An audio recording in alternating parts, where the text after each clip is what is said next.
అమరావతి మహిళలపై అనుచిత వ్యాఖ్యలు చేసిన వారిని కఠినంగా శిక్షించాలన్న డిమాండ్ రోజు రోజుకి విశాఖలో పెరుగుతోంది. అనుచిత వ్యాఖ్యల్ని నిరసిస్తూ తెలుగు మహిళలు నిరసనలు, ధర్నాలు, ర్యాలీలతో విశాఖలో చేస్తున్నారు. తాజాగా బీజేపీ ఎంపీ లక్ష్మణ్ కూడా అమరావతి మహిళలకు మద్దతుగా నిలిచారు.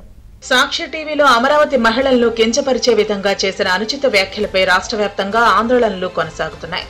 జర్నలిస్టు ముసుగులో అక్కసు కక్కుతున్న వారిని కఠినంగా శిక్షించాలంటూ విశాఖలో మహిళలు కథం తొక్కారు. కొమ్మినేని శ్రీనివాసరావు చిత్రపటాలను చెప్పులతో కొడుతూ నిరసన తెలిపారు.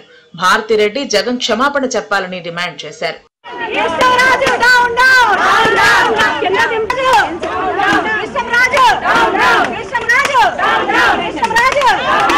అమరావతి మహిళలకు జరిగిన అవమానంపై బీజేపీ ఎంపీ లక్ష్మణ్ విశాఖలో ఘాటుగా స్పందించారు. అమరావతి మహిళలకు జరిగిన అవమానాన్ని తీవ్రంగా ఖండిస్తున్నామని చెప్పారు.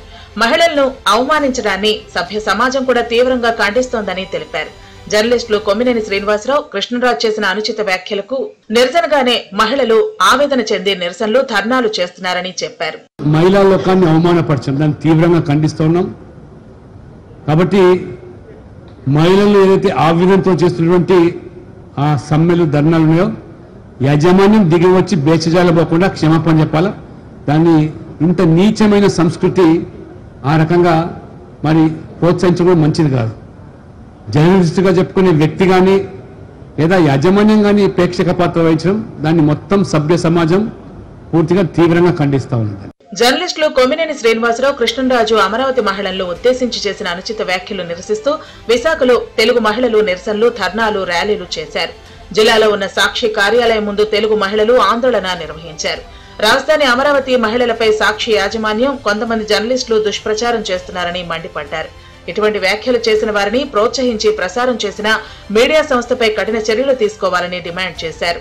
అంతేకాదు కొమ్మినేని, కృష్ణరాజు చిత్రపటాలకు చెప్పులతో కొట్టి తమ నిరసనను వ్యక్తం చేశారు. జర్నలిస్ట్ అనే పదానికి కూడా అవమానకరంగా తన కన్నది కూడా ఒక ఆడదే అని మర్చిపోయి ఆడదాన్ని వేశ్య అని మాట్లాడి, అసలు అది రాజధానే కాదు వేశ్యల రాజధాని అని చెప్పి మాట్లాడడం అది ఎంత అవమానకరంగా, ఆయనకి అవమానకరంగా మాట్లాడుకున్నాడో, లేకపోతే ఆయన తల్లిని అవమానిస్తూ మాట్లాడుకున్నాడో, ఆయన చెల్లిని అవమానిస్తూ మాట్లాడుకున్నాడో ఒకసారి ఆలోచన లేకుండా ఉన్నాడు. కాబట్టి జగన్మోహన్ రెడ్డి 11 సీట్లకు పరిమితం అయ్యాడు.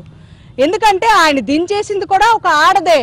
తల్లి గర్భంలో నుంచి ఎలా వచ్చామో మర్చిపోయి తల్లి గర్భాన్ని కోసేసినటువంటి ఘనత వైఎస్ఆర్సీపీ పార్టీకి ఉంది. కాబట్టి ఆ పార్టీ ఇప్పటికే నాయకుల మీద ఇసుకెత్తిపోయి 11 సీట్లకు ఇచ్చారు. ఇంకా మీడియా ఛానల్ మీద కూడా ఏమైనా గౌరవం ఉంచుకున్నారో చెప్పండి అసలు.